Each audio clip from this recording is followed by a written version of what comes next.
मुबारक हो सर, आज आपकी सालगिरह है।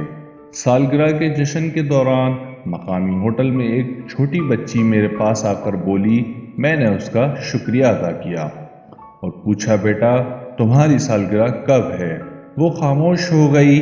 मैंने फिर बात को दोहराया। उसने कहा, मुझे नहीं पता मैं कब पैदा हुई। मैं बहुत छोटी थी तब मेरे माँ बाप मर गए। अब मुझे मेरे चाचा पालते हैं जो मुझसे भीख मंगवाते हैं।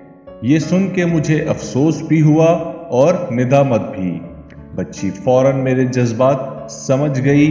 कहने लगी, सर हमारी तो रोज सालगिरह होती है।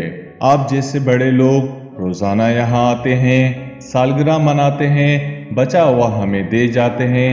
हुई ना रोज सालगिरह। इतना कहकर वो चली गई। वो तो चली गई पर बहुत से सवाल मेरे जहन में छोड़ गई। मुझे आज अपनी सालगिरह के दिन वाकई ये सोचने पर मजबूर कर दिया कि मेरे जीने का मकसद क्या है। बस खाना पीना, सोना और सैर व सियाहत, ये सब तो जानवर भी करते हैं, तो मेरे अशरफुल मखलूकात होने का क्या फ़ायदा? मैं किस चीज़ पर फख्र करता हूँ? एक गंदे पानी की पैदाइश को ये ज़ेब नहीं देता कि वो मगरूरी का झूठा लिबादा ओढ़ कर घूमे। अपने से कमतर माली तौर पर लोगों का मैं ख्याल नहीं कर सकता, तो फिर इस पैदाइश के दिन का जश्न बेमायने है।